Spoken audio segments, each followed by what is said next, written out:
함께 기도드리겠습니다.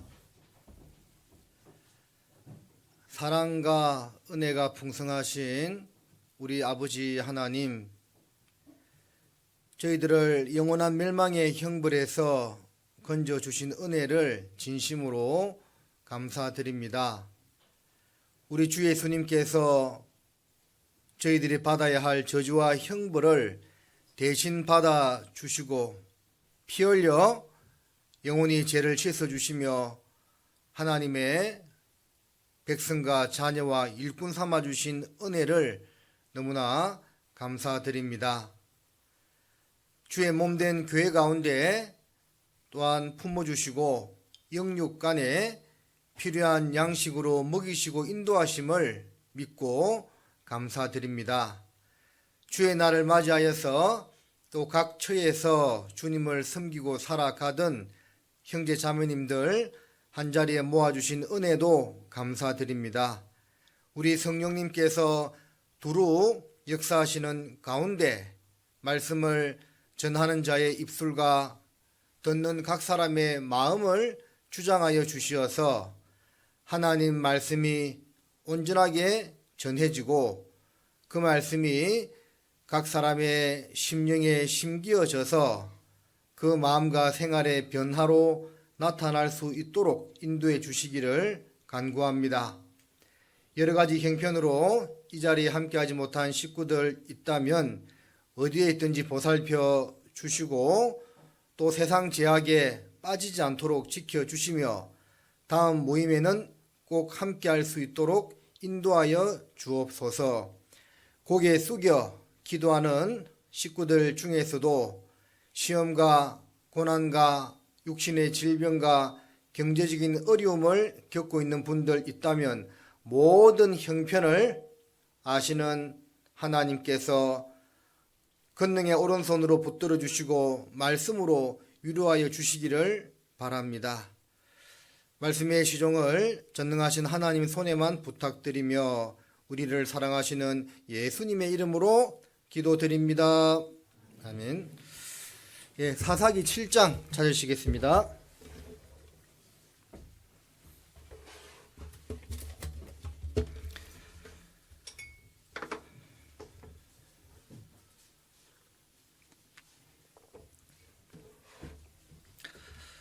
사사기 7장 19절에서 23절까지 말씀을 같이 읽겠습니다. 기드온과 그들을 좇은 100명이 사사기 7장 19절에서 23절까지입니다. 같이 읽겠습니다. 기드온과 그들을 좇은 100명이 이경초에 진가에 이른즉 번병에 체분할 때라 나팔을 불며 손에 가졌던 항아리를 부수니라.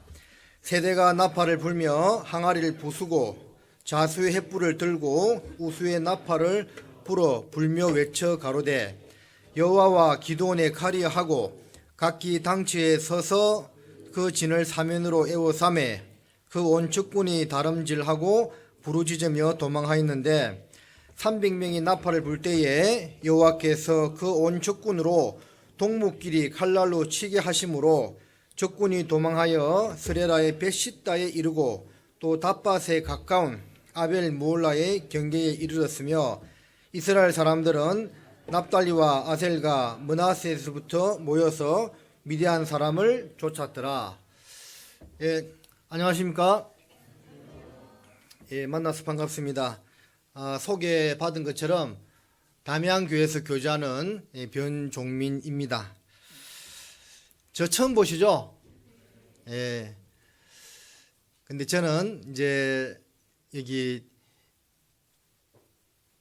2006년도 자립하고 얼마 안 돼서 설교 한번 온 적이 있습니다. 한 16년 되었지요. 그래서 아마 기억하시는 분이 없을 줄로 아는데 그렇게 담양에서 먼 거리는 아니에요. 1시간 한 10분 정도면 올 수 있는 거리인데 어제 이제 눈도 많이 오고 기상이 안 좋아서 전날에 와서 우리 목사님 집사님들과 식사도 하고 교제도 하고 좋은 시간 보냈습니다. 이 코로나가 이렇게 끝날 줄 알았는데 계속 이어지니까 참 답답하지요.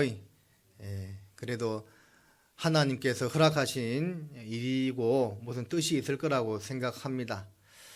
빨리 끝나기를 바라지만 가만히 이제 진행되는 것을 보니까 안 끝나고 이대로 이제 주님 앞에 갈 수도 있겠다는 그런 생각이 들어요. 그래서 요즘 뭐 위드 코로나라는 말을 하기도 하는데 말 그대로 코로나하고 더불어 살면서 또 새로운 질병이 나올 수도 있고 거기에 잘 적응해 가지고 복음을 또 그때그때 상황에 맞게끔 지혜롭게 전하다가 주님을 만나야 하지 않을까라는 생각도 듭니다. 그래서 이제 그런 마음으로 잘 이제 교제하고 열심히 전도했으면 좋겠다는 생각이 들어요. 지금 이 방역 소칙 때문에 조금 못 나오신 분도 계실 것 같아요. 맞지요?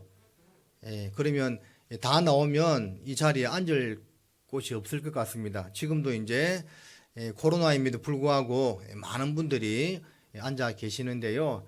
아마 다 나오면 앉을 자리가 없지 않나라는 생각이 듭니다. 저희 담양은 한 번 다 와보셨지요? 담양은 뭐 중록은 대나무가 유명한 곳입니다. 그래서 메타세카이어 도로도 있고 감방 재림도 있고 그래서 나름대로 이제 강주권에서 알려진 관광지이기 때문에 주말이면 요즘은 이제 코로나라서 조금 이제 뜸하긴 하지만 주말이면 발 디딜 틈이 없이 굉장히 많은 분들이 오고 있습니다.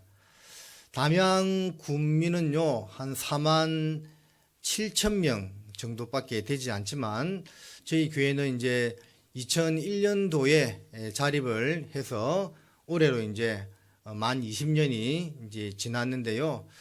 코로나 전으로 따지면 성인 이제 한 140명 정도 꾸준히 모여서 교제하고 있습니다. 코로나 안 터졌으면 이제 제가 목표를 2020 해서 2020년까지는 200명까지 한번 모여보자 하는 그런 이제 슬로건을 가지고 교제를 했는데요. 교회 학교에도 포함하면 그 정도 이제 비슷하게는 갔는데 성인은 아직 좀 더 전도해야 되겠다는 생각이 듭니다. 오늘 사사기 7장에 나와 있는 기드온과 300용사에 대해서 같이 한번 생각해 보겠습니다. 아마 너무나 잘 알고 있는 내용이고 설교로도 한두 번쯤은 들었지 않나라는 생각도 들지만 그래도 같은 본문의 말씀이지만 자주 듣는 것은 그만큼 우리에게 교훈해 주는 바가 많고 중요하기 때문에 그렇다라고 생각이 듭니다. 그래서 이 오늘 본문 내용을 통해서 300용사는 하나님의 일에 쓰임받는 귀한 일꾼이다고 생각하면 되겠습니다. 이 본문에 미디안 대군 13만 5천 명을 300용사가 물리치게 되잖아요. 그래서 우리도 그 많은 세상의 세력들, 마귀에게 속한 세상의 세력들과 싸워서 우리가 이겨야 되잖아요. 우리의 싸움은 눈에 보이는 것이 아니요 보이지 않는 악의 영들에게 대함이다는 말씀처럼 그러한 악의 영들과 싸워서 그들을 건져내야 하기 때문에 우리 역시 오늘날로 말하면 이 300용사라고 할 수가 있겠습니다. 구원받은 모든 사람이 다 예수님의 제자라고 볼 수가 있습니까? 누구든지 나를 따르려거든 나의 멍에를 메고 내게 배우라 예수님의 제자의 도에 대한 말씀이 있잖아요. 그래서 구원받은 모든 사람을 예수님의 제자라고 볼 수도 있지만 때로는 조금 구별해서 볼 수도 있겠죠. 구원받았지만 전혀 예수님의 제자와 같은 모습으로 살지 않을 수도 있잖아요. 그죠? 예를 들어서 교회만 왔다 갔다 한다고 생각해 보겠습니다. 교회 안에서 아무런 봉사도 하지 않고 또 주님께 헌신하는 삶도 별로 사는 것 같지는 않아요. 그런데 교회는 나와. 자, 그런 분들을 예수님의 제자라고 우리가 봐야 됩니까? 말아야 됩니까? 대답 못 하겠지요? 좀 스스로에게 물어볼 질문이다 생각합니다. 나는 과연 그리스도인인가? 그런 이제 질문을 던질 때도 있고, 나는 과연 그리스도인들 중에서 예수님의 진정한 제자인가라는 질문도 한번 던져볼 필요가 있다라는 생각이 들어요. 그래서 구원받은 사람들은 다 주의 일꾼이지만 그래도 특별히 주의 용사로 더욱더 쓰임받는 사람들도 있는데, 오늘날 여기 본문에 300용사는 그런 사람이라 생각하시면 되겠습니다. 그래서 그 주의 일꾼이 되기 위한 조건과 또 300용사가 본문 보면 미디안의 대군을 물리치잖아요. 어떻게 물리칩니까? 오른손에 들었던 나팔을 불고 왼손에 들었던 항아리를 깨뜨려서 횃불을 높이 쳐들고 여호와와 기드온을 위하라, 여호와와 기드온의 칼이라고 했을 때 그 대군을 물리치게 되었던 것처럼, 우리도 악한 마귀와의 싸움에서 또 세상의 세력과의 싸움에서 어떻게 하면 이길 수 있는가를 이 내용을 통해서 좀 교훈 받아 보고자 합니다. 자, 본문의 내용은 이스라엘의 사사 시대에 있었던 한 사건이죠. 사사 시대는 대략 한 340년 정도 되었다고 해요.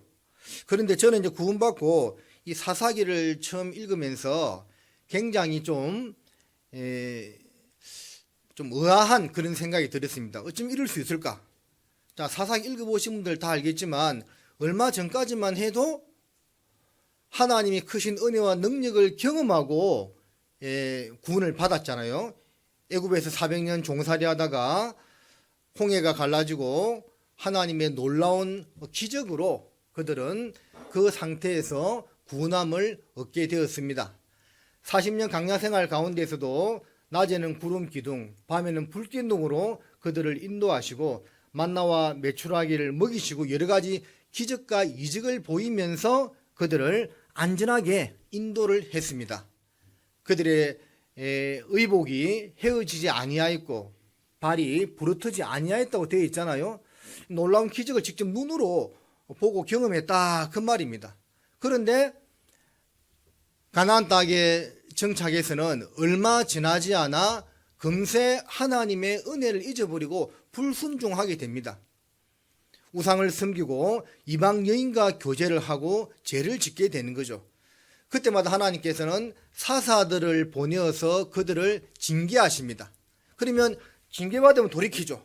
아이쿠 하고 자기들의 죄를 자복하고 하나님께 용서해 달라고 빕니다. 그러면 하나님께서 사사들을 보내어서 그들을 구원해 주십니다. 그러면 이제 사사들을 통해서 구원해 주면 이제 정신을 차리고 하나님만 의지하고 말씀에 순종하고 올바르게 살아야 되는데 얼마 못 가요.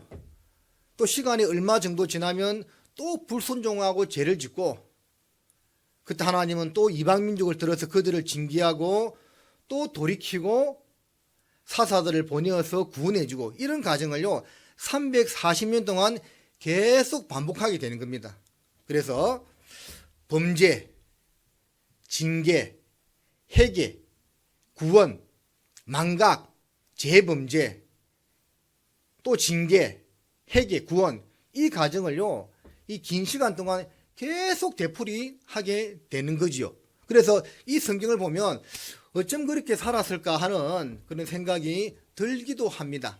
특히 나중에 이제 미가의 신상 사건이라든지 또 레위 지파 레위인의 첩 사건, 이런 거 보면 황당하잖아요. 어쩌면 하나님을 섬기던 백성들이 이럴 수가 있을까 하는 그런 생각이 들기도 합니다.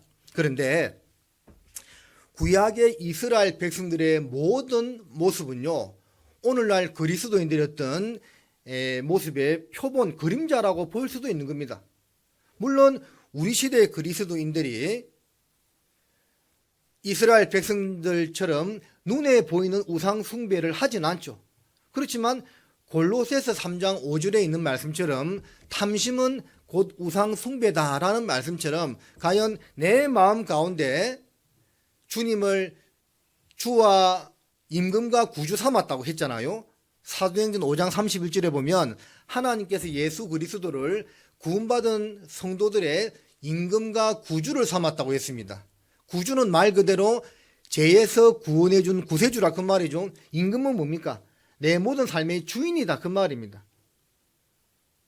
그런데 많은 그리스도인들이요, 예수님을 자기 자신의 영혼을 구원해 준 구세주로는 철떡같이 믿고 살아가고 있는데 자기 삶의 모든 생애의 주인으로는 섬기고 살고 있지요. 근데 그러지 못할 때도 많은 것 같습니다. 처음에 교회 안에 들어와서 신앙생활 할 때는 너무 좋습니다. 이제 지옥 안 가고 천국 가게 되었다니 얼마나 좋아요. 교회 안에 형제 자매들 보면 정말 천사같이 보일 때도 있습니다. 그렇게 구원받고 처음에는 잘 지내죠. 기쁨 가운데 감사함으로 잘 지냅니다.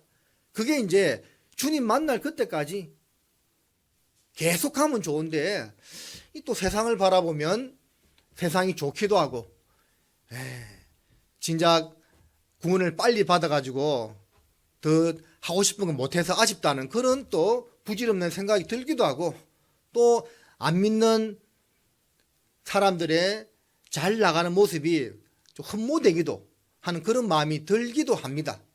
그러다가 이제 한 발 세상에 놓고 살다가 뭘 받죠? 징계받습니다.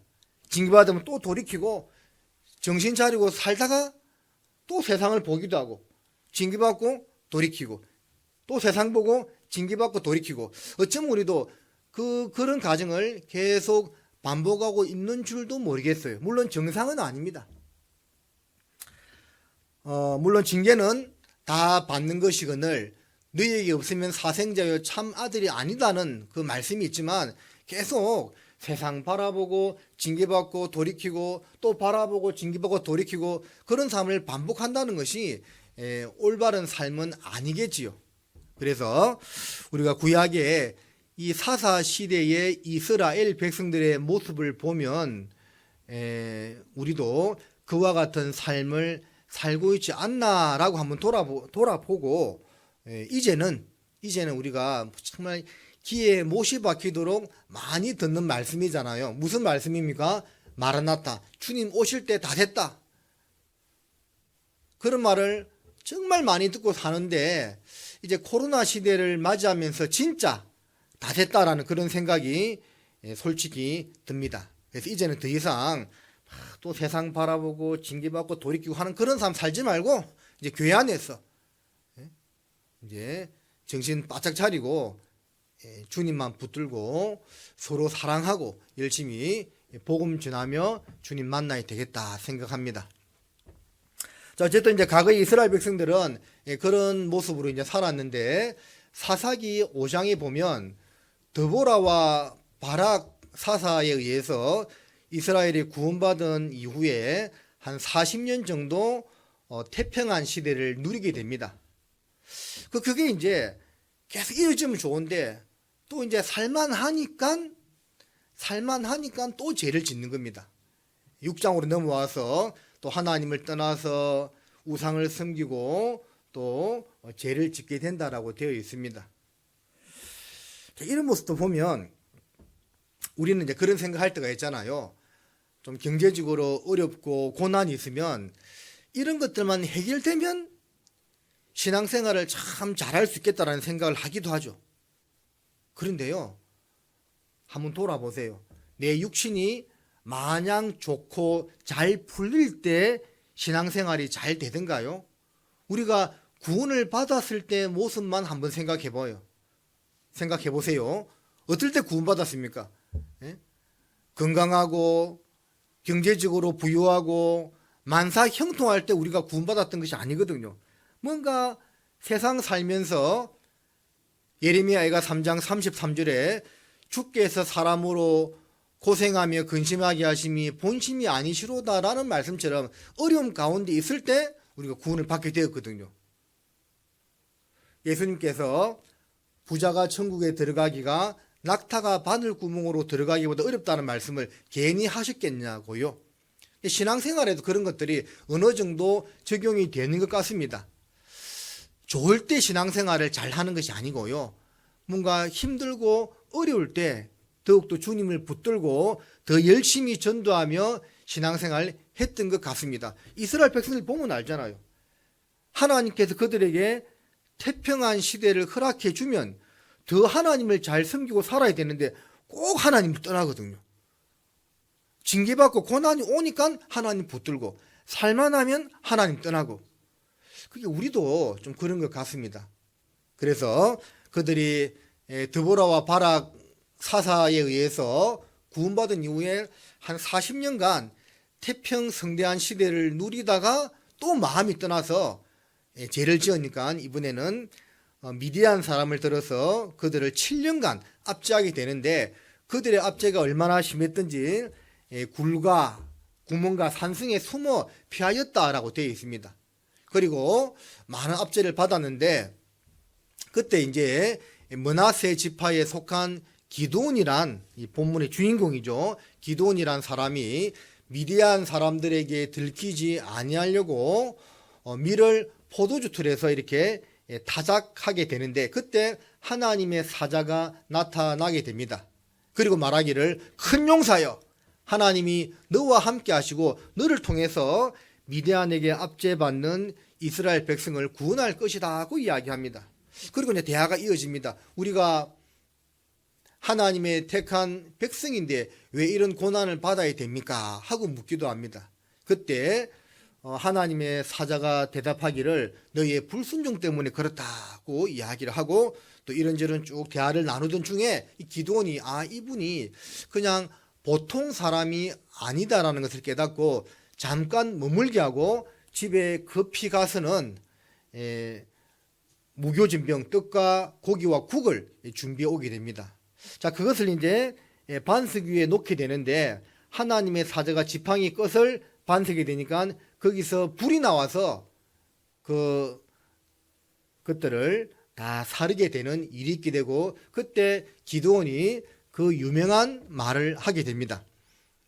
어떤 말 했을까요? 반석에서 불이 나와서 재물을 다 사르는 그런 일이 일어났을 때 기드온이 아주 유명한 말을 하게 되죠. 여호와 샬롬, 여호와는 평강이다는 말을 하게 됩니다.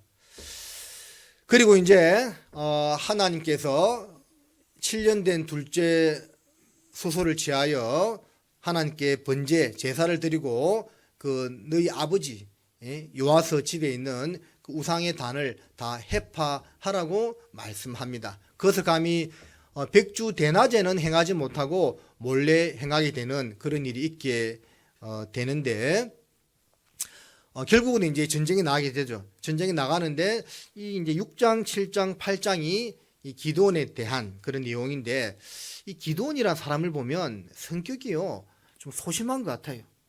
하나님께서 그에게 나타나서 너희들을 구원할 것이다 하고 말씀했는데도 의심을 해.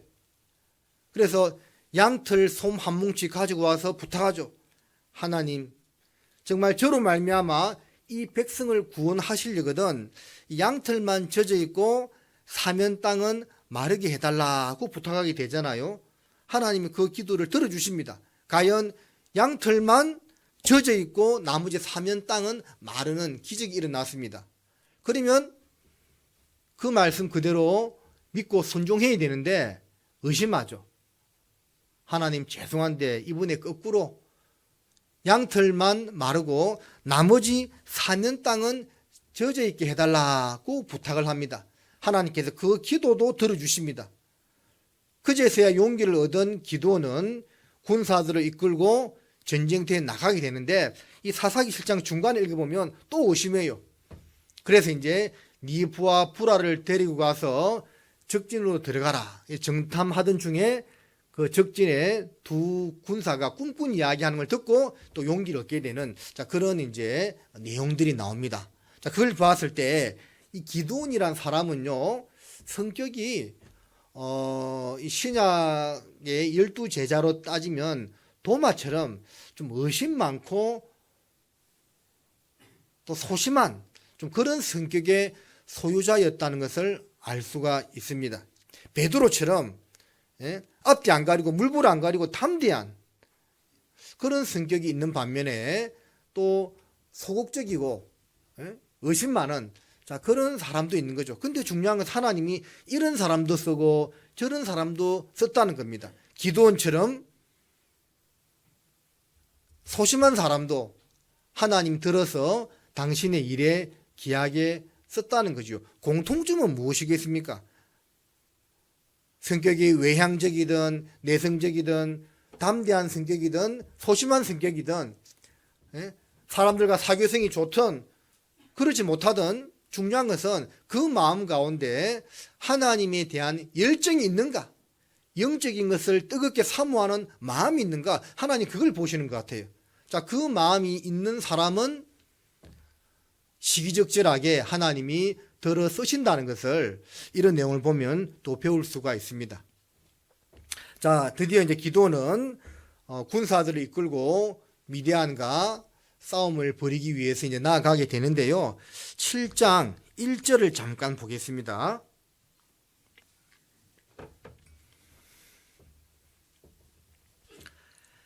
여룹바알이라는 기드온과 그를 쫓은 모든 백성이 일찍 일어나서 하롯셈 곁에 진쳤고 미디안에 지는 그들의 북편이요 모레산 앞 골짜기에 있었더라.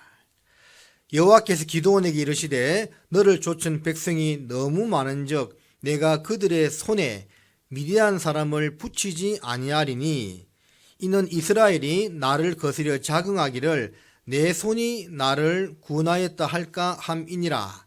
이제 너는 백성의 귀에 고하여 이르기를 누구든지 두려워서 떠는 자여든 길르앗 산에서 떠나 돌아가라 하라 하시니 이에 돌아간 백성이 22,000명이요 남은 자가 10,000명이었더라.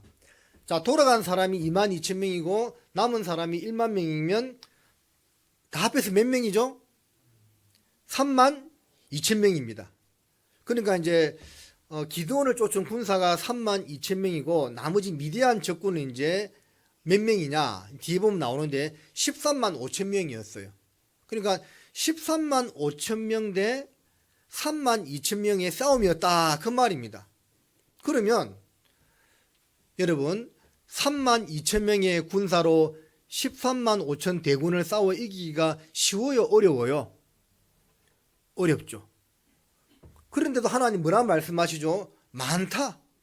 너를 쫓은 백성의 수가 너무 많기 때문에 누구든지 이 길르앗 산에서 두려워 떠는 자는 돌아가라고 했잖아요. 아니 하나님 32,000명이 똘똘 뭉쳐서 싸워도 저 대군을 이기기 쉽지 않은데 돌아가라니요. 하나님 돌아가라고 합니다. 결국 300명만 남게 되잖아요. 정말 하나님의 귀한 일꾼만 남게 되는 겁니다. 오늘 이제 큰 주제가 두 가지인데 첫 번째는 300용사가 되기 위한 조건이라고 했죠. 32,000명 가운데 어떤 사람이 돌아갔습니까? 두려워 떠는 자는 돌아갔습니다. 그리고 10,000명, 용기 있는 사람 10,000명만 남았습니다. 22,000명은 왜 돌아갔을까요? 하나님께서 기드온을 통해서 미디안 백성을 너희에게 붙이겠다는 약속을 그 전에 해 주셨습니까? 안 해 주셨습니까? 해 주셨죠. 분명히 기드온은 32,000명의 군사들을 모아놓고 이야기했을 겁니다. 하나님의 사자가 나에게 나타나서 이 이스라엘 백성을 구원하겠다고 했다. 지금 미디안 군대를 우리 손에 붙이겠다고 하나님께서 말씀하셨다고 자기가 직접 들은 그 내용을 군사들에게 전해 주었겠죠. 그런데 22,000명은 왜 돌아갔지요? 그 하나님 말씀을 믿었단 말입니까? 믿지 못했단 말입니까? 믿지 못했다는 거죠. 못 믿으니까 돌아간 겁니다. 우리가 신앙생활을 하면서 가장 중요한 세 가지를 뭐라고 이야기하죠? 믿음과 소망과 사랑. 이 세 가지는 항상 있을 것인데 그 중에 제일은 사랑이라고 말합니다. 맞습니다. 제일 중요한 것은 사랑입니다. 하지만요, 가장 기초적인 것을 먼저 생각해 보면 믿음이라니까요. 믿음이 없으면 결국은 사랑도 없는 거예요. 그죠? 먼저 믿음을 통해서 구원을 받아야만 사랑이 있는 거죠. 성경 강연을 할 때 가끔 그런 일이 있잖아요. 제가 최근에 이제 할머니 두 분을 모시고 이제 상담하는데 한 분에게 물어봤어요. 한 분은 잘 몰라요. 그래서 다시 말씀을 잘 드려야 되겠다고 이제 말씀해 드렸고, 한 분 물어보니까 복음을 이야기하는 겁니다. 예수님 피 흘려서 자기 이제 다 씻었다고 막 이렇게 막 이야기하는 거예요. 그래요, 어머니. 말씀 잘 들으셨네요. 그러면 이제 천국 가겠어요? 물어보니까 천국에 갈 자신은 없대요. 왜 자신이 없냐니까 하나님 계신 게 안 믿어진대. 기초가 안 돼 있는 거예요. 하나님 계신 게 믿어지고 천국과 지옥이 있다는 것이 먼저 인정이 되어야만 그 다음에 자기가 지옥 갈 죄인인 걸 알고 예수님 피로 구원받는 거잖아요. 그런데 이제 하나님 살아계신 기초가 안 되는 가운데 어렴풋이 계시겠지 이런 상태에서 그냥 말씀을 듣다가 예수님이 죄 용서했다는 그것만 이제 머릿속에 기억하고 있는 겁니다. 이게 구원이 아닌 거예요. 가끔 상담해 보면 복음의 내용은 알고 있는데도 구원이 아닌 분들이 있거든요. 계속 이야기해 보면 기초가 안 돼 있어. 성경이 사실인 것부터 제대로 믿어지지 않는 분들이 꽤 있더라고요. 그냥 기초가 안 되면 나머지는 의미가 없는 거죠. 구원받기 위한 기초도 하나님 계신 것이 먼저 믿어져야 됩니다. 그래야만 구원받게 되는 거죠. 자, 신앙생활의 기초도 믿음이 있어요. 믿음. 하나님 말씀에 대한 절대적인 믿음이 있어야만 우리가 하나님의 일꾼으로 귀하게 쓰임을 받을 수가 있는 겁니다. 복음이 온전하게 내 마음속에 믿어졌을 때 우리가 심판의 두려움에서, 사망의 두려움에서, 형벌의 두려움에서 벗어날 수가 있는 거죠. 요한일서 4장 18절에 사랑 안에 두려움이 없고 온전한 사랑이 두려움을 내어 쫓나니, 두려움에는 형벌이 있다고 했죠. 복음이 온전하게 예수 그리스도의 죄와 예수 그리스도의 죽음과 부활을 통한 그 복음이 확실하게 우리 마음속에 믿어졌으면 이제 그 두려움에서 벗어나게 되는 겁니다. 여기 계신 분들은 그런 두려움에서는 다 벗어났지요? 네. 그런데 신앙생활을 하면서 걱정되고 불안하고 두려울 때는 혹시 있던가요? 있어요, 없어요? 대답하지 않는 것은 긍정이지요. 있다는 말이지요. 예수님께서 마태복음 28장 20절에 내가 세상 끝날까지 너희와 항상 함께 있으리라고 말씀하셨죠. 많은 그리스도인들이요, 자기 죄 예수님 보혈로 깨끗하게 씻음 받은 것은 확실히 믿어. 그런데 우리 삶 가운데 주님이 항상 동행하고 보살피신다는 것은 잘 못 믿는 것도 같습니다. 그런 분도 있는 것 같아요. 그러니까 뭐 어떤 어려운 일 만나면 안절부절하고 어찌할 바를 모르고 두려워하고 그런 것 같아요. 천지 만물을 창조하시고 우리 인간 역사를 다스려 나가시고 인간의 생사화복을 구원하시는 그 주님께서 그 사무엘상 2장 6, 7절에 있는 말씀 알고 있죠. 여호와는 살리기도 하시고 죽이기도 하시고 높이기도 하시고 낮추기도 하시고 부하게도 하시고 가난하게도 하시는 분이다는 그 말씀 잘 알고 있죠. 하나님이 다 주관하시는 겁니다. 살렸다, 죽였다, 높였다, 낮추었다, 부하겠다, 가난하게 했다.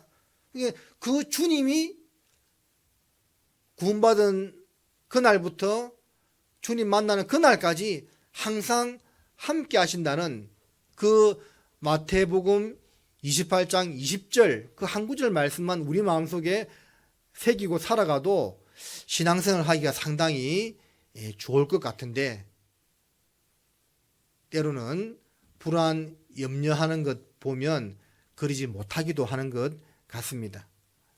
22,000명은 기도원을 통한 하나님의 약속의 말씀을 믿지 못했기 때문에 두려워서 도망간 겁니다. 그리고 이제 이런 사람들은 막상 전쟁터에 나가도 큰 도움이 되지 않겠죠. 이게 전염이 되거든요. 전쟁터에 나가서 용기를 내어서 싸워야 되는데 적이 무서워서 발발 떨고 있으면 도움이 되겠어요? 차라리 없는 게 나을 수 있는 겁니다. 구약에도 보면 두려워 떨어서 하나님 말씀을 온전히 신뢰하지 못하고 두려워함으로 실패한 사례들이 꽤 여러 번 있습니다. 민수기 13장에 가데스 바네아 사건을 한번 생각해 보세요.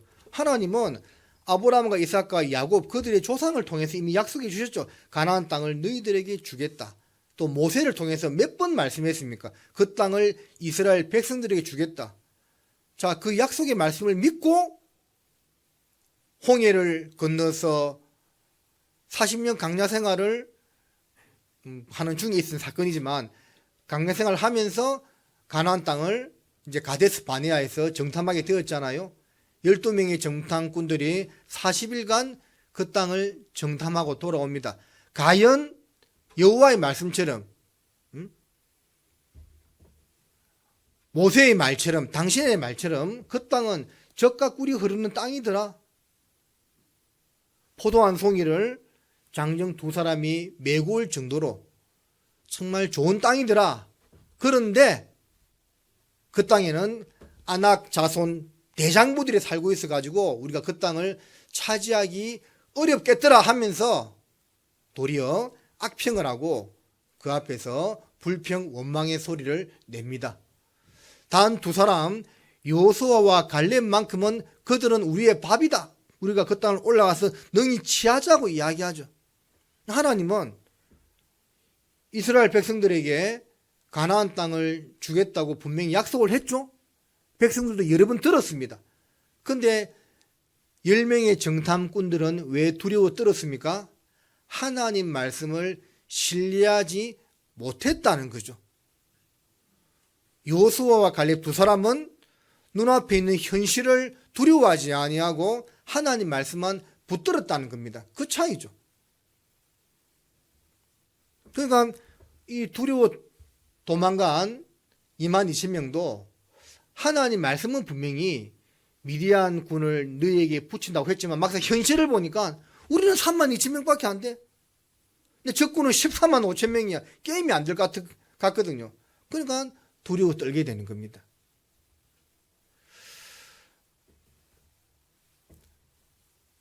사도행전 13장에 보면 바울의 설교 중에 내가 이새의 아들 다윗을 만나니 내 마음에 합한 사람이다 하는 그런 구절이 있죠. 다윗은 하나님 앞에 큰 두 가지 죄를 지었음에도 불구하고 하나님 마음에 가장 합한 사람이었다라고 되어 있습니다. 우리 신앙생활 하면서요, 다윗에 대한 연구를 좀 해볼 필요가 있습니다. 왜 그가 물론 하나님 마음에 흡족한 많은 일꾼들이 있었지만 내 마음에 합한 사람이라는 그런 칭호를 직접 받은 사람은 다윗밖에 없거든요. 왜 다윗이 그런 사람이 되었을까요? 연구해 볼 필요가 있습니다. 그 중에 한 가지가 다윗은 하나님 말씀을 절대적으로 신뢰하는 사람이었다는 겁니다. 그거 외에도 항상 묻고 답을 구하는 사람이었다는 거고, 또 자기 잘못에 대하여 변명 핑계대지 아니하고 인정하고 돌이키는 사람이었다는 것. 그런 이제 몇 가지를 들 수가 있는데 그중 한 가지가 다윗은 어떠한 경우에도 하나님 말씀만 절대적으로 신뢰하는 사람이었다는 겁니다. 자, 이 본문 잡아 놓으시고요. 사무엘상 30장을 잠깐 보겠습니다.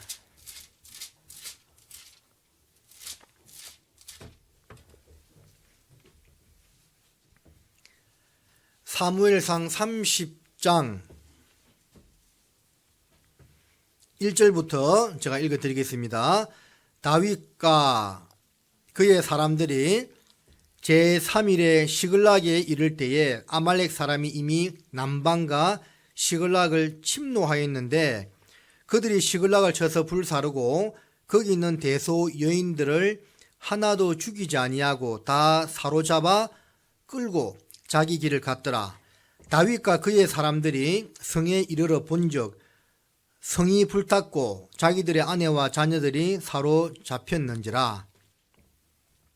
다윗과 그와 함께한 백성이 울 기력이 없도록 소리 높여 울었더라. 다윗의 두 아내 이스라엘 여인 아히노암과 갈멜 사람 나발의 아내 되었던 아비가일도 사로잡혔더라. 6절 말씀만 같이 읽겠습니다. 백성이 각기 자녀들을 위하여 마음이 슬퍼서 다윗을 돌로 치자 하니 다윗이 크게 군급하였으나 그 하나님 여호와를 힘입고 용기를 얻었더라. 이게 어떤 내용이냐면 다윗이 이제 사울을 피하여 도망 다닐 때 그 블레셋 사람들에게 잠깐 몸을 어탁하던 그런 시절이 있었죠. 그때 이제 이스라엘과 전쟁이 났는데 다윗과 용사들이 이제 함께 따라 나갔다가 뭐 싸움은 하지 못하고 돌아왔지만 잠깐 그 시글락이라는 곳에 머물고 있다가 전쟁에 나가는 동안에 그 자리를 비웠던 그런 이제 일이 있었습니다. 자, 그때 이제 아말렉 사람들이 와가지고요, 그 다윗과 600 군사들, 다른 600 군사들의 처자식들, 그리고 뭐 이제 이런 물건들을 다 이제 빼앗아 가버린 겁니다. 전쟁에 나갔다가 돌아와 보니까 이제 그 난리가 난 겁니다. 4절에 울 기력이 없도록 울었다고 되어 있죠. 사랑하는 아내와 자녀들이 그 아말렉 사람들에게 다 잡혀갔다는 그 현실 앞에서 대성통곡하고 울 기력이 없도록 울었습니다. 그리고 이제 생각했겠죠. 600 군사들이 왜 우리가 이런 비극을 당해야 하나 그런 생각을 했겠죠. 보니까 원인이 다윗 때문이요. 우리가 다윗 저놈 따라다니다가 이런 일을 겪게 되었구나 하고 생각하니까 막 분노가 치밀어서 돌을 들어서 다윗을 치려고 한 겁니다. 얼마 전까지만 해도 다윗이 좋아서 다 모였던 사람들인데 막상 처자식을 다 빼앗기는 그런 일이 발생하니까 막 분노가 치밀었어요. 다윗을 돌로 치려고 한 겁니다. 다윗이 크게 군급하였으나 굉장히 위태로운 상이 되었다 그 말이죠. 근데 그 다음 뭐라 되어 있습니까? 그 하나님 여호와를 힘입고 용기를 얻었더라. 그 돌에 맞아 죽을 뻔한 그 상황에서 하나님을 힘입었다. 하나님 말씀을 생각했겠죠. 그리고 다시 용기를 내었다 그 말입니다. 이때 다윗이 어떤 생각했을까요? 오래전에 사무엘 선지자를 통해서 기름 부음을 받게 되고 장차 이스라엘의 왕이 될 거라는 예언을 받았어요. 그러지요? 근데 여기서 돌마다 죽으면 어찌 됩니까? 하나님 그 말씀이 성취가 안 되는 거죠. 소년 시절 목자로서 양을 키우면서 그 시편 23편에 여호와는 나의 목자시니 내가 부족함이 없으리오다. 사망의 음침한 꼴짜기를 다닐지라도 해를 두려워하지 않을 것이고 내 평생에 여호와의 집에 거할 거라고 그렇게 고백했습니다. 그런데 여기서 이제 돌마다 죽어버리면 그 모든 예언과 말씀이 어긋나는 거잖아요. 그래서 여기서 이제 그 하나님 여호와를 힘입었다는 이 말씀은 하나님의 말씀을 생각하고 용기를 내었다 이렇게 봐야 되는 겁니다. 아, 내가 여기서 돌마다 죽으면 안 되지? 그렇지. 하나님이 나의 평생에 나와 함께 한다고 했고 내가 장차 이스라엘의 왕이 될 거라고 했는데 돌마다 죽으면 안 되지? 용기를 내고 그 600명의 군사들을 다시 설득했던 겁니다. 결국 어떻게 됩니까? 쫓아가가지고 하나도 빼앗기지 아니하고 다 그대로 찾아오지요. 네. 그것은 다윗이요 어떠한 경우에도 하나님의 말씀만을 굳게 신뢰한 결과라고 할 수가 있는 거예요. 그래서 우리 본문으로 이제 다시 돌아가서요. 사사기 7장에. 그래서 우리도요, 우리 그리스도인들, 형제 자매님들의 마음의 소원이 무엇입니까? 한번 잘 생각해 봐요. 우리 마음의 소원이 무엇이죠? 이제 한 해가 저물고 새해가 다가옵니다. 그렇다면 좀 마음의 새로운 각오를 가지게 되잖아요. 형제 자매님들 마음의 소원이 무엇입니까? 잘 먹고 잘 사는 게 우리 소원이 아니잖아요. 물론 잘 먹고 잘 살면 좋지요. 경제적으로 부유해서 나쁠 것 없습니다. 근데 그게 우리 소원이 될 수는 없잖아요. 우리 소원은 내가 하나님께 쓰임받는 귀한 일꾼이 되는 겁니다. 나를 통해서 뭔가 주님의 일이 이루어지는데 특별히 나를 통해서 많은 사람들이 구원받게 되는 것이 우리의 소원 아닙니까? 예수님은 요한복음 5장에 보면 38년 된 병자, 그 베데스다 연못가에 있던 38년 된 병자에게 다가가서 묻잖아요. 뭐라 묻습니까? 요한복음 5장 6절에 보면 이렇게 되어 있습니다. 내가 낫고자 하느냐? 38년 된 병자가 낫고자 하는 거 당연한 거 아니에요? 여러분 주위에 한 10년간 암 투병하고 있는 분이 있다고 생각해 봐요. 그분 병문안 가가지고 당신 정말 그 암에서 낫고자 합니까? 이렇게 막 물을 수 있습니까? 있어요, 없어요? 대답 안 하면 긍정의 표시라 했습니다. 있다는 그 말이네. 그렇게 못 물어요. 그 실례죠, 실례. 어떻게 병투병하고 있는 사람한테 가서 정말 당신 그 병에서 낫기를 원합니까? 이렇게 우리 물을 수가 없어요. 근데 예수님은 그런 질문을 하셨거든요. 38년 된 병자가 당연히 낫기를 원하지 뭘 원하겠어요. 근데 굳이 묻습니다. 네가 낫고자 하느냐? 소경 바디묘에게도 내가 너를 위하여 무엇하여 주기를 원하느냐? 당연히 눈뜨기 원하지. 그걸 뭐 당연한 거 아닙니까? 근데 주님은 굳이 물어요. 그 왜 굳이 묻겠습니까? 알지만 정말 마음속에서 우러나오는 진심을 듣기를 원하시는 거죠. 만약에 여러분들에게 주님이 네 소원이 무엇이냐 물으신다면 우리 뭐라 말하겠습니까? 하나님의 귀한 일꾼이 되는 것이 우리 소원입니다. 그게 우리 소원이라면, 귀한 300용사가 되는 것이 우리의 소원이라면 말씀에 대한 절대적인 신뢰, 믿음을 가지는 것이 필요하다는 겁니다. 마가복음 9장이죠. 귀신 들린 아들을 둔 그 사람이 예수님께 나와서 무슨 일을 할 수 있거든 제 불쌍한 아들을 도와달라고 부탁하니까 예수님이 뭐라고 말씀하셨습니까? 할 수 있거든이 무슨 말이냐? 믿는 자에게는 능치 못할 일이 없다고 했죠. 그게 믿음이 중요한 겁니다. 근데 그 다음에 또 그 아비가 뭐라고 이야기한 줄 아십니까? 내가 믿나이다. 나의 믿음 없는 것을 도와달라고 이야기하거든요. 그게 우리도 있잖아요. 믿음이 우리가 좀 부족하다 생각하면 정말 그 믿음을 달라고 간절히 기도해야 됩니다. 그 믿음이 크게 두 가지인 건 알고 있죠? 알고 있어요? 알고 있어요? 대답 안 하면 또 긍정으로 알겠습니다. 자, 믿음은 구원받는 믿음이 있고 성장하는 믿음이 있죠. 너희가 그 은혜를 인하여 믿음으로 말미암아 구원을 얻었나니 이 구원받는 믿음을 얻어버리는 겁니다. 그런데 삶 가운데서 믿음은요 성장하는 거예요. 우리가 그 믿음이 부족하다면 믿음을 달라고 해야 됩니다. 왜?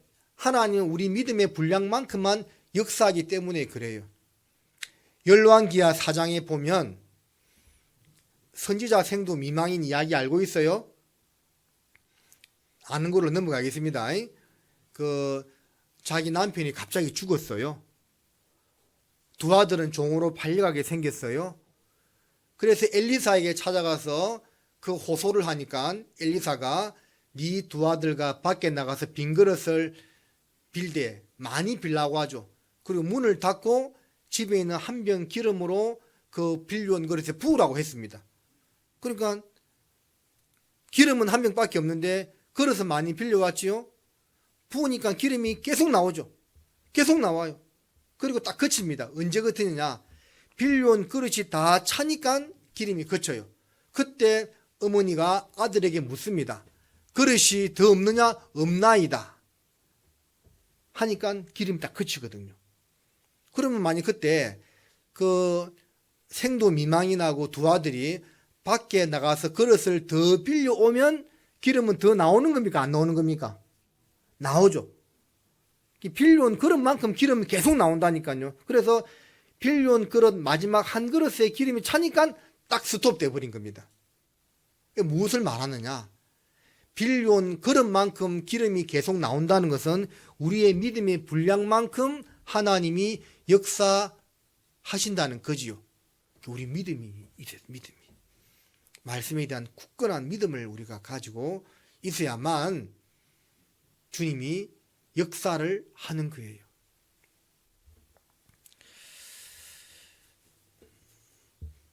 여러분, 이 대강당이 앞으로 몇 년 뒤에 가득 찰 거라고 믿습니까? 네? 1년 뒤에 가득 찰 거라고 믿어요?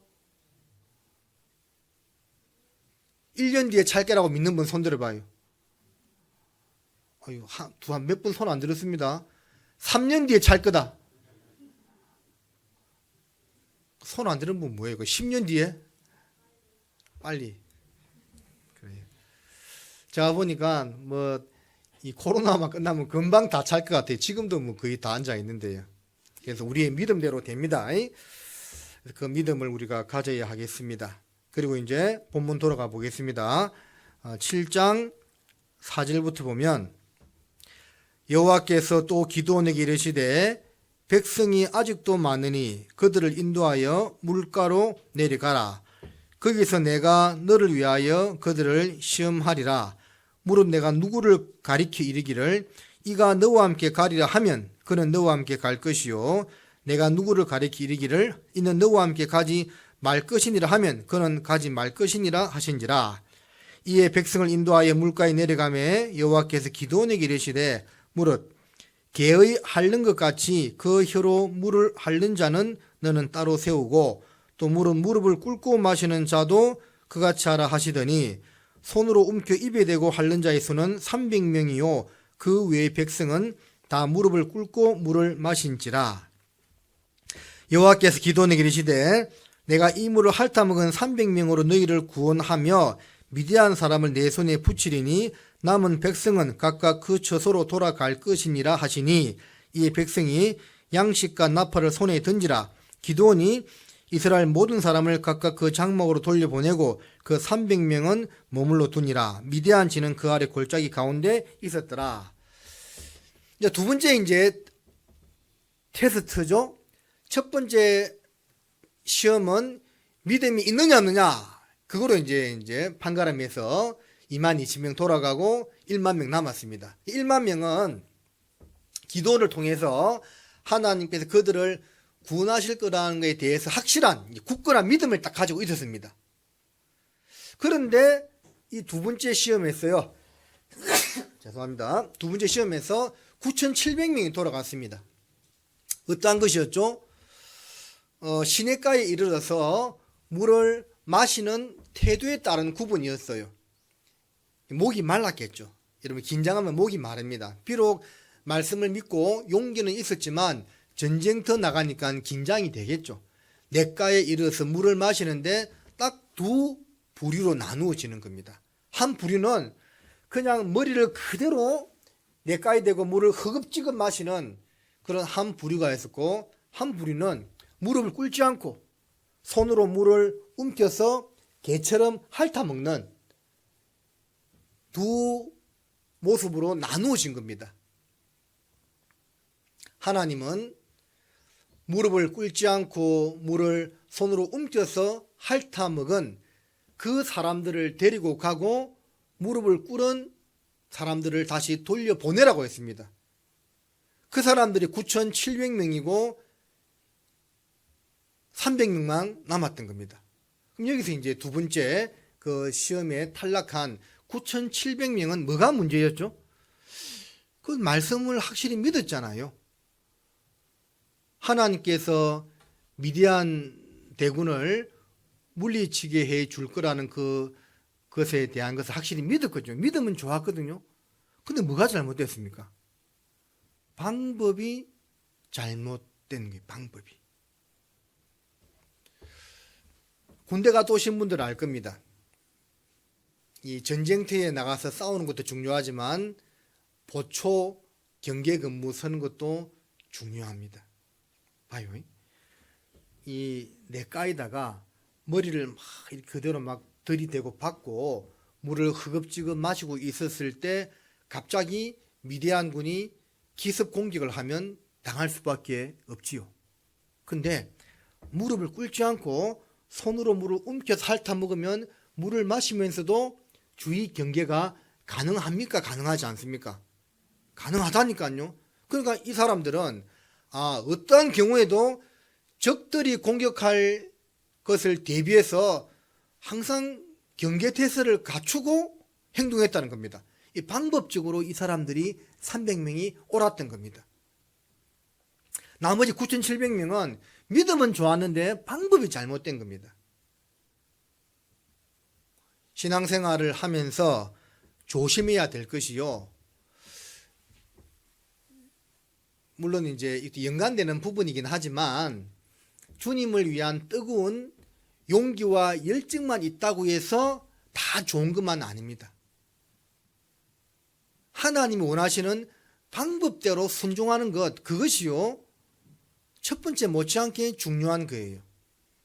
로마서 10장 2, 3절에 보면 저희가 하나님께 대한 열심이 있으나 하나님의 의를 모르고 자기 의를 세우려고 하나님의 의에 복종치 아니했다고 했잖아요. 예수님 당시에, 바울 당시에 유대 종교인들 열심이 얼마나 대단했습니까? 그 바리새인과 세리의 기도를 보세요. 토색, 불이 간음을 하지 아니하고 소득의 11조를 꼬박꼬박 바치고 일주일에 2번씩 금식기도 한다고 했습니다. 요즘 우리 그렇게 하기 쉽지 않습니다. 여러분 일주일에 2번씩 금식기도 해요? 에? 한 끼만 굶어도 바들바들 하는데 그죠? 자, 2번씩 금식기도 하는 그런 철저한 종교생활 열심히 대단했다 그 말입니다. 근데 뭐가 잘못했죠? 방법이 하나님의 의를 모르고 자기 의를 세우려고 했다는 거죠. 사무엘하 6장에 보면 다윗이요 이스라엘의 왕이 되고 나서 가장 먼저 공식적으로 하고자 했던 일이 무엇이냐면 아미나답의 집에 20년간 방치해 있던 법궤를 다윗 성으로 옮기는 일이었어요. 다윗만큼 하나님을 뜨겁게 사랑한 사람이 있었습니까? 그가 가장 먼저 하고 싶었던 일은 그 법궤를 다시 다윗 성으로 옮기는 일이었죠. 그리고 자기가 성전을 짓고자 했습니다. 그러나 하나님께서 너는 손에 피를 많이 묻혀서 너가 성전을 짓지 못하고 네 아들이 지을 거라고 했죠. 그래서 아들이 성전을 지을 수 있는 그 재료를 많이 준비해 주었잖아요. 하여튼 가장 먼저 왕이 되고 공식적인 행사로 그 법궤를 다윗성으로 옮기는 일이었죠. 그래서 이제 법궤를 옮기는데 어떻게 옮깁니까? 새 소각근은 새 수레에 법궤를 싣고 옮기게 되잖아요. 그 법궤가 이제 아미나답의 집에서 나갈 때에 소가댐으로 법궤가 흔들리니까 우사가 그 법궤에 손을 대죠. 손을 댐으로 말미암아 징계받아 죽게 되고 다윗은 분노하여 베레스 우사라 칭하고 그 법궤를 다시 오벳 에돔의 집에 맡기게 됩니다. 다윗성으로 가지고 올라오지 못하죠. 자, 여기서 왜 다윗이요 법궤를 옮기는 일을 실패했을까요? 처음에 마음은 아무 문제가 없었죠. 의도는 정말 선했죠. 하나님께 대한 뜨거운 열심으로 그러한 일을 하고자 했던 그 의도와 자세, 마음 다 좋았습니다. 근데 뭐가 잘못됐죠? 방법이 잘못됐다. 그 말이 방법이. 자, 민수기 4장을 한번 보겠습니다.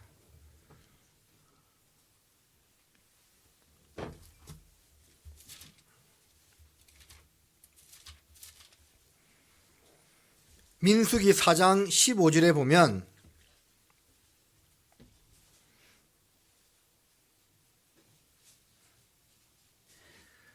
제가 읽어드리겠습니다.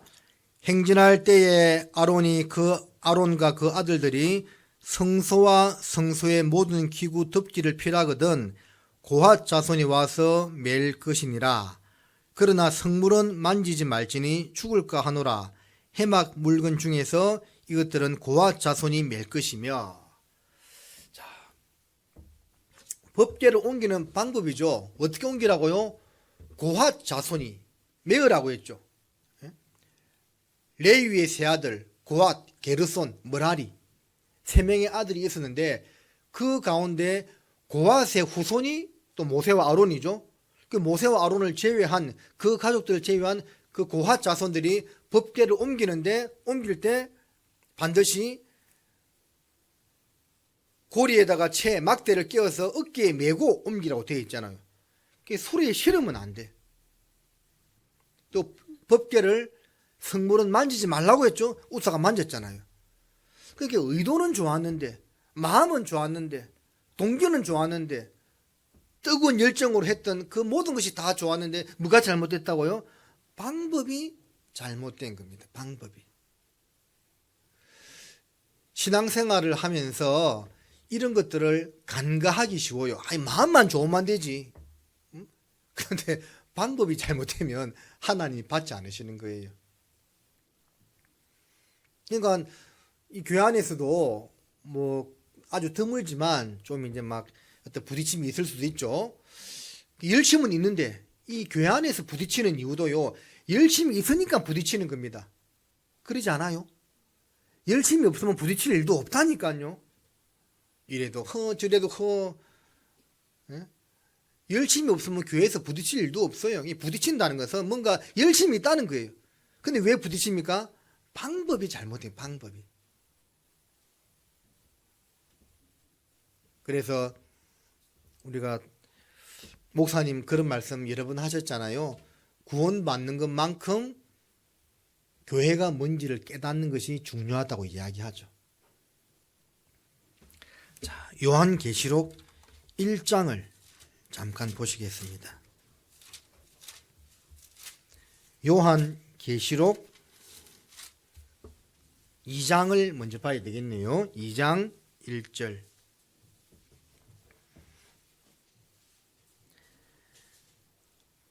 에베소 교회의 사자에게 편지하기를 오른손에 7별을 붙잡고 7 금촛대 사이에 다니시는 이가 가라사대.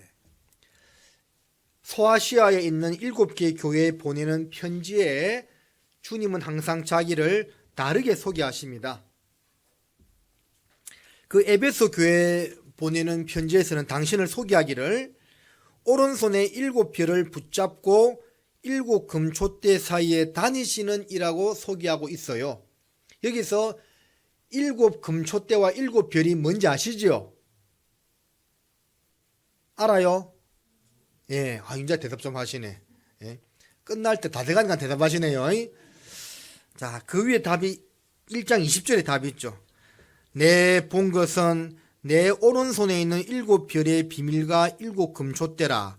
7별은 7 교회의 사자요 7 촛대는 7 교인이라. 자, 보십니다. 예수님이요 오른손에 7별을 붙들고 7 금촛대 사이에 다니시는 분이라고 했죠. 여기서 7별이 7 교회의 사자라고 되어 있죠. 사자. 여기서 사자는 소식을 전하는 그런 뭐 일꾼이다는 의미도 있겠지만 이 교회의 어떤 책임자 이걸 말하고 있는 겁니다. 교회의 책임자.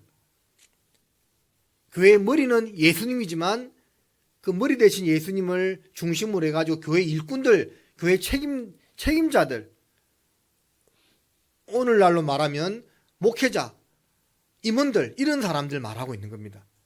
그 교회 일꾼들을 예수님이 왼손도 아니고 의의 오른손에 딱 붙들고 금촛대 사이에 다니신다. 7 교회는 바로 역사 가운데 나타나는 모든 교회를 말하죠. 에베소 교회는 초대 교회, 라우디아 교회는 마지막 우리 시대 교회. 그러니까 주님은 당신의 사역자들을 의의 오른손으로 꼭 붙들고 전 교회 사이를 두루두루 역사하시며 다니시는 분이다, 그 말입니다. 이것을 이제 요즘 말로 쉽게 표현하면 사람은 잘못될 수 있어도 교회는 잘못될 수 없다는 겁니다. 왜 교회가 잘못될 수 없습니까? 주님이 일꾼들을 딱 붙들고 역사하는 곳이 교회이기 때문에 교회가 잘못될 수가 없다는 거예요. 이게 이제 교회관이 무엇인지를 설명하는 참 좋은 구절이라고 생각 들어서 말씀을 드립니다. 이게 방법이에요, 방법. 믿음도 중요하지만 방법대로 순종하는 것도 중요하다는 겁니다. 그럼 이런 이제 질문을 하는 분도 있을 수 있겠죠. 교회가 잘못되기도 하거든요. 교회가 잘못될 수도 있잖아요. 그럴 수도 있겠죠. 왜? 우리 이 기독교 복음이 19세기 후반에 들어왔잖아요. 그러면 그 당시에 처음에 우리나라에 복음이 전해질 때 장로교, 감리교 이런 선교사들 구원받은 사람들이었거든요. 언더우드 선교사, 장로교 선교사죠. 아펜젤러 선교사, 감리교 선교사거든요. 이런 분들 구원받은 사람들이라니까요. 그래서 초기에 이제 그 장로교, 감리교, 선교교인데 복음이 있었어요. 지금은 100% 없다고 보기는 어려운데 거의 사라졌다고 봐야 되겠죠. 교회가 잘못된 겁니다. 왜 잘못됐죠? 하나님 교회가 잘못될 수 없다고 했는데. 이렇게 생각이 됩니다. 예수님이 세상 모든 사람들의 죄를 다 용서했지만 안 믿으면 안 되잖아요. 안 믿으면 자기 것이 안 되죠. 그와 똑같은 겁니다. 분명히 교회는 주님이 머리 되시고 교회는 잘못될 수가 없습니다. 근데 안 믿으면 그것도 적용이 안 되는 거예요. 그래서 믿으라는 거죠. 그것도 믿어야 됩니다. 믿고 나아가면 절대 교회는요 잘못될 수가 없는 거예요.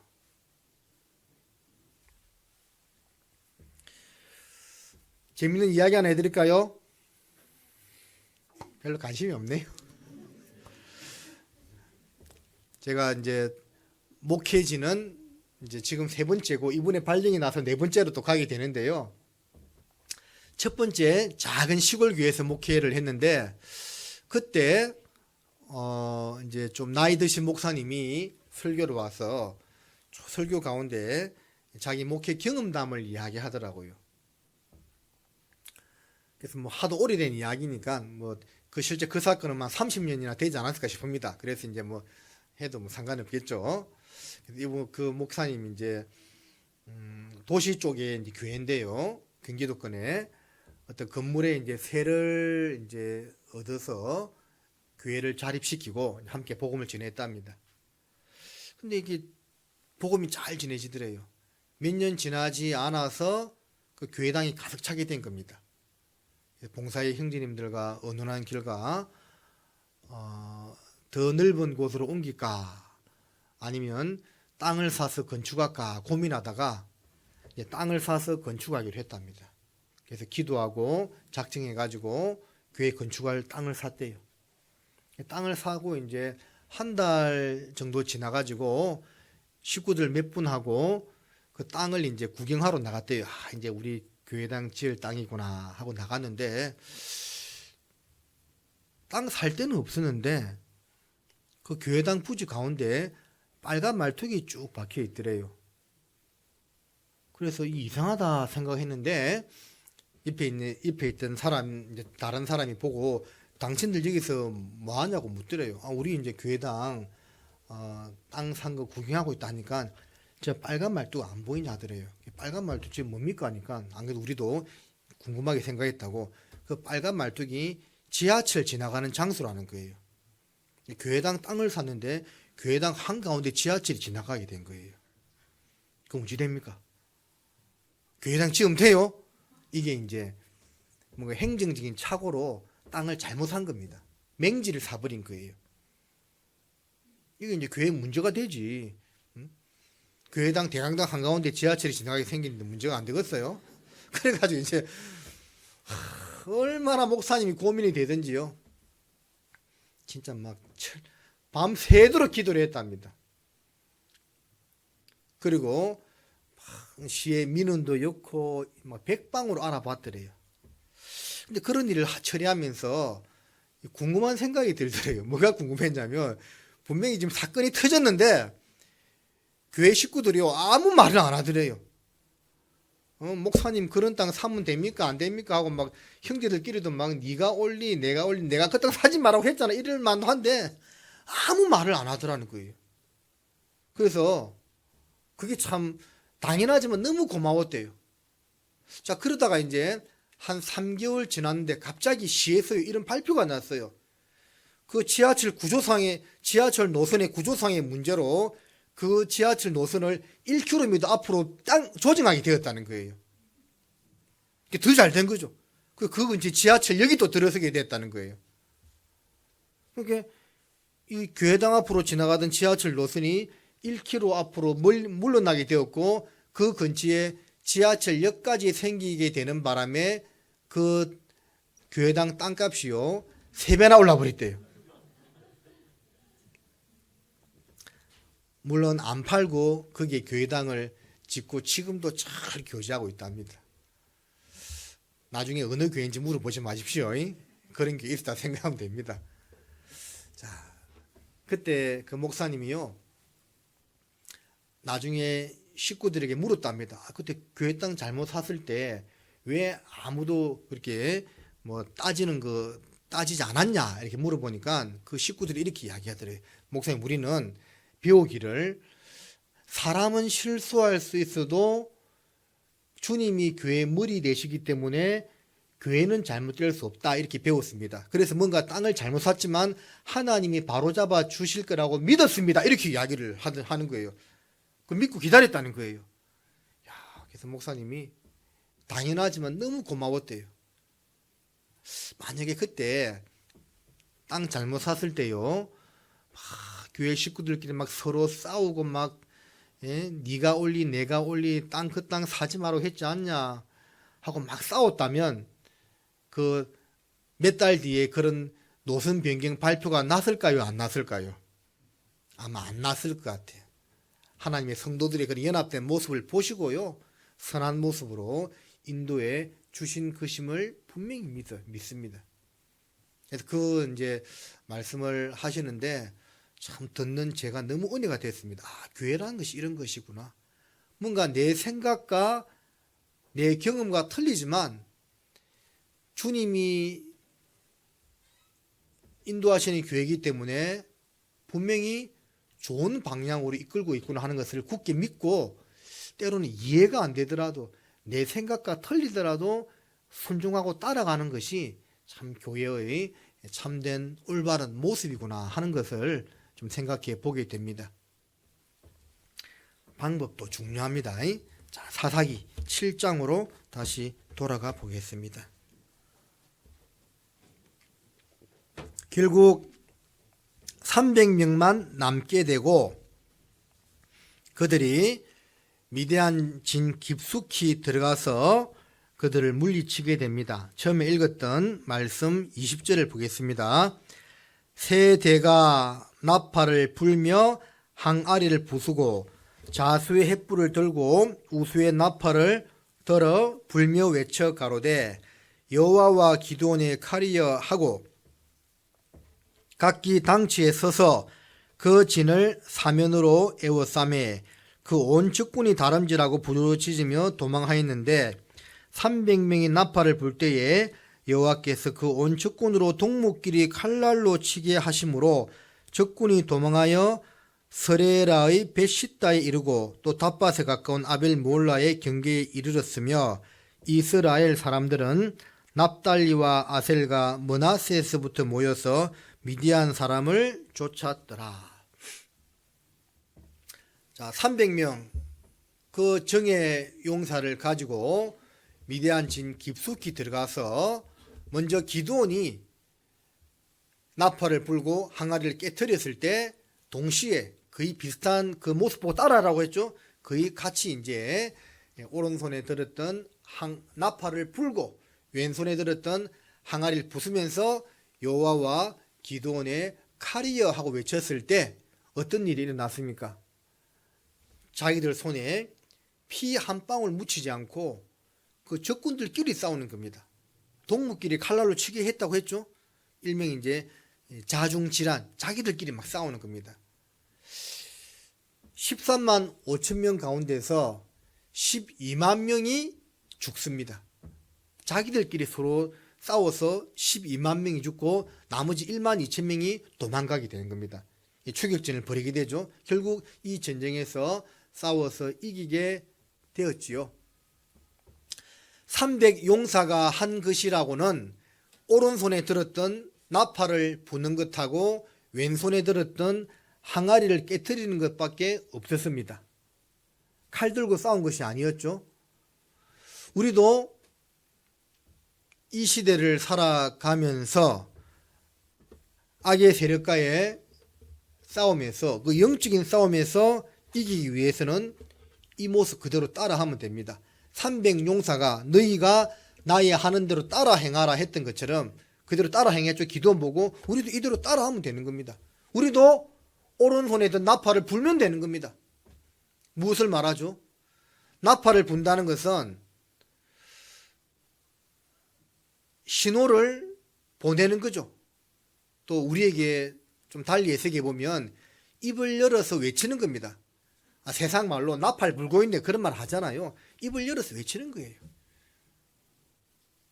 우리의 입으로서 예수님의 그 복음을 세상 사람들에게 외치는 거예요. 어떤 자세로? 듣든지 아니 듣든지. 에스겔 3장을 보겠습니다.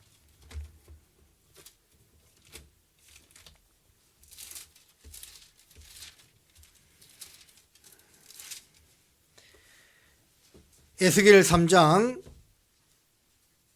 17절입니다. 구약성경 1154쪽 정도 되겠습니다.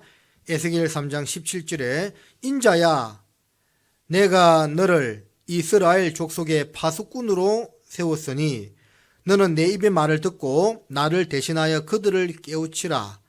가령 내가 악인에게 말하기를 너는 꼭 죽으리라 할 때에 내가 깨우치지 아니하거나 말로 악인에게 일러서 그 악한 길을 떠나 생명을 구원케 하지 아니하면 그 악인은 그 죄악 중에서 죽으려니와 내가 그 피를 내 손에서 찾을 것이고 내가 악인을 깨우치되 그가 그 악한 마음과 악한 행위에서 돌이키지 아니하면 그는 그 죄악 중에서 죽으려니와 너는 내 생명을 보존하리라. 에스겔 3장 그리고 33장에도 동일하게 나와 있는 파수꾼의 사명 잘 알고 있죠? 나팔 부르라 그 말입니다.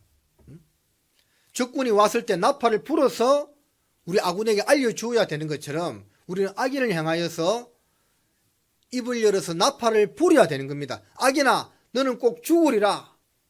그렇게 말을 했음에도 불구하고 죽을 것이기 때문에 거기서 돌이키고 돌아오라. 하나님께로 돌아오라. 이렇게 우리는 외쳐야 되는 거죠. 우리가 말했음에도 불구하고 그들이 깨우치지 아니하면 하나님은 우리가 그 악인은 자기 죄악 중에서 죽을 것이고 너는 괜찮을 거라고 했죠. 그런데 우리가 외치지 아니하여서 그 악인이 멸망받는다면 악인은 당연히 자기 죄악 중에서 죽겠지만 그 핏값은 내 손에서 찾을 거라고 했죠. 이 말이 참 무서운 말입니다, 여러분들. 핏값을 찾는다는 말은 우리를 죽이겠다는 그 말이에요. 그래서 바울은 사도행전 20장에 보면 나는 모든 사람의 피에 대하여 깨끗하다고 했잖아요. 우리가 참 그 바울의 그 말씀을 들어보면 간증을 들어보면 참 구원받은 이후로 바울은 자기가 만나는 모든 사람들에게 다 예수님의 도에 대해서 전했다는 것을 알 수 있죠. 그러니까 모든 사람의 피에 대하여 자기는 깨끗하다.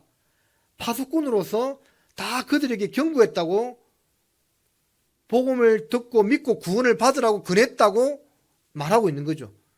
그게 모든 사람이 피에 대하여 깨끗하다는 말을 할 수가 있는 겁니다. 우리는 그 말하기가 어렵겠죠. 우리 모든 사람이 피에 대하여 깨끗하다고 말할 수 있겠습니까? 부끄럽죠. 아직 말 못한 사람이 너무나 많아요.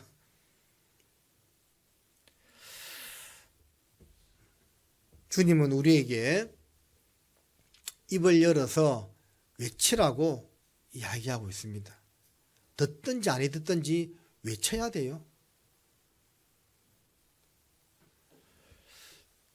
제가 구원받았을 때요, 저는 이제 대학 시험을 한번 떨어지고 학원에서 재수할 때 구원받았는데요.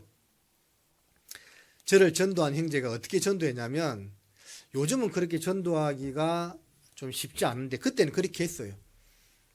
학원생들을 모아놓고 막 성경 이야기를 하는 거예요. 뭐 노아 홍수가 사실이었다, 앞으로 666 표받는 세상이 온다, 마지막 핵전쟁이 날 것이다, 그런 이야기를 막 학원생들 막 10명, 20명 모아놓고 막 이야기하는 거예요. 좀 특이했죠. 쟤 누구냐? 근데 막 담대하게 막 이야기하는 거예요. 그래서 이제 그 형제 소문이 학원에서 학원이 좀 컸습니다. 그 당시에 소문이 그 학원에서 다 난 거예요. 한 직구전 학원 강사, 그때 영어 강사로 기억하는데요. 그 강사가 수업 시간에 그 형제를 나오라고 하더니, 너 뭐 성경 좀 안다고 성경 이야기 하고 다닌다며 내가 시간 줄 테니까 너 한번 성경 이야기 해보라고 하는 거예요. 칠판 가더니 분필 잡고 마지막 전쟁이 러시아 주동으로 연합해서 일어난다는 거 있잖아요. 그걸 쫙 칠판에 쓰면서 막 설명하는 거예요. 다들 이제 이게 뭔 소린가 했죠. 저도 뭔 소리야? 한 20분간 막 입에 침을 튀기면서 이야기하는 거예요. 그 다 듣고 나더니 학원 강사가 한마디 하대요. 너 미쳤구나 하더라고요. 대단했다니까, 그 형제가. 그런데 저는 그 모습 보면서 제 마음이 바뀌었어요. 제 주위에 교회를 다니는 친구들이 꽤 있었지만 그 누구도 저한테요, 예수 믿고 천국 가자는 이야기를 한 적이 한 번도 없어요. 그냥 크리스마스 날 우리 교회 한번 와볼래? 고작 그 정도 이야기 한두 번 하는 친구는 있어서도 구원 안 받으면 지옥 간다, 구원 받아야 된다, 예수 믿고 같이 천국 가자, 그런 말을 하는 친구가 한 명도 없었다니까요. 근데 그 형제는 보니까 대단해요. 뭐. 그 저한테 개인적으로도 몇 번 이야기했어요. 몇 번 싸웠죠. 더 이상 듣기 싫다고 그런 이야기 하지 말라고. 그 다음날 또 이야기 또 해요. 그래서 내가 이제 마음이 바뀌었죠. 또 그런 담대한 모습을 보고 이상하다. 저 친구는 자기가 믿고 있는 그게 얼마나 확실했으면 그 믿고 있는 도에 대해서 저렇게 자신감이 있으면 저렇게 이야기할 수 있을까? 저는 그 모습을 보고 마음이 바뀌었던 것 같아요. 그래서 저와 이제 그 재수하던 친구들 몇 명 가서 말씀을 들었는데, 그때 여러 명 구원받았어요. 그 학원에서 한 10명 가까이가 교회 나왔다니까요. 물론 지금은 이제 교재 다 떨어지고 한 두세 분만 남아 있습니다. 그런 담대함을 하나님이 그 형제의 담대함을 썼던 것 같아요. 그 당시에. 그래서 우리도요, 히브리서 10장 35절에도 그런 말씀 있죠. 너희 담대함을 버리지 말라. 이것이 큰 상을 얻는다는 말씀이 있는 것처럼요, 이것저것 재다가는 전도 못해요. 이 영업 잘하는 사람도요, 남 사정 안 봐주는 사람이 영업 잘합니다. 저희 교회 보험 영업 하시는 형제님 두 분이 있는데요, 잘합니다. 상당히 많이 벌어요. 들어보니까 무대포로 영업하더라고요. 그 사람 사정 안 봐줘. 먹고 살기 어려운데요, 어려우니까 보험 드려야 된다고. 보험 잘하는 게. 전도할 때 그렇게 해야 됩니다. 사정 봐주면 무슨 전도합니까? 아이고, 당신 지금 몸이 안 좋았어요. 아이고, 시험을 앞두고 있어가지고요. 예? 집안이 불교 집안이라서요. 먹고 살기 어려워서요. 지금 바빠서요.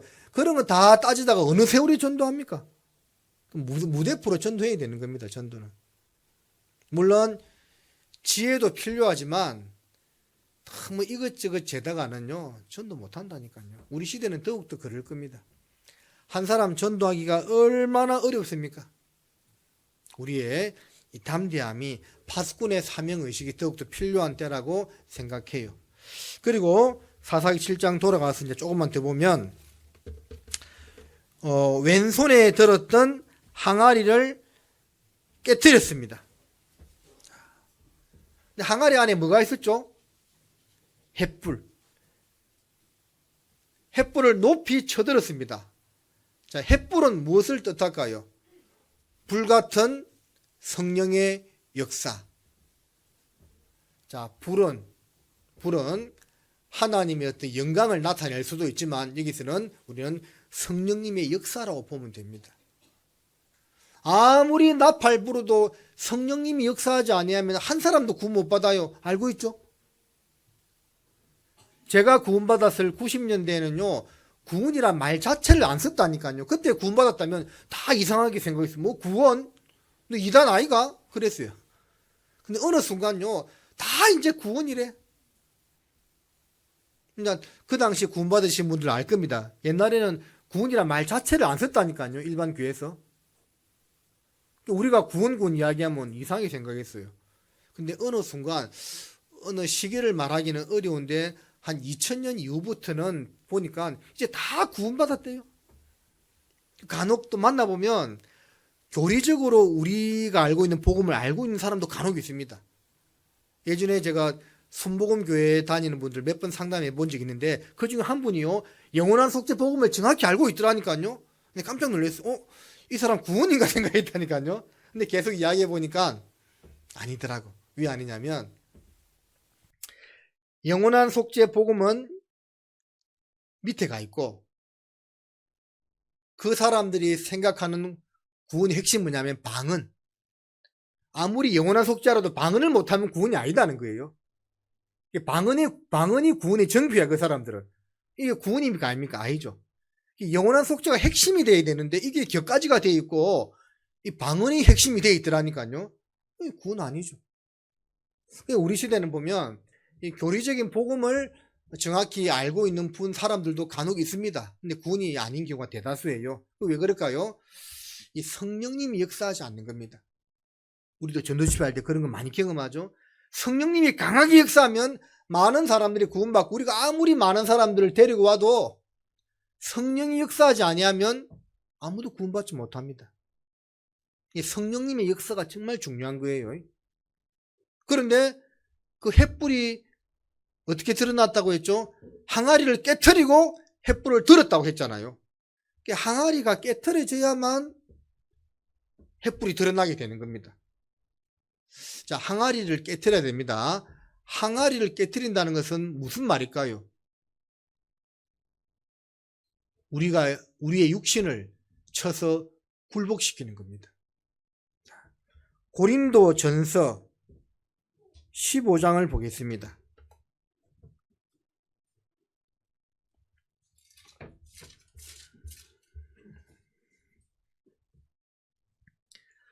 고린도 전서 15장 31절 말씀 같이 읽겠습니다. 형제들아, 내가 그리스도 예수 우리 주 안에서 가진 바 너희에게 대한 나의 자랑을 두고 단언하노니 나는 날마다 죽노라. 자, 같이 한번 따라해 봅니다. 나는 날마다 죽노라. 자, 사도 바울도 있잖아요. 육신을 쳐서 굴복시키는 이 연습을 매일매일 했잖아요. 나는 날마다 죽노라. 항아리를 깨트린다는 것은 육신을 쳐서 굴복시키는 것을 말합니다. 말씀 앞에 굴복시켜야 됩니다. 너희가 죄와 싸우되 피 흘리기까지는 대항치 아니하고라는 말씀처럼요, 죄를 멀리하는 성결하고 깨끗한 생활을 해야 되는 겁니다. 아무리 입으로 복음을 전해도 내 생활이 더럽다면, 도덕적인 죄에 물들어 있다면, 하나님께 순종하는 삶을 살고 있지 못하다면 전도 되겠냐고요? 안 됩니다. 항아리가 깨져야 됩니다. 육신이 깨져야 되는 겁니다.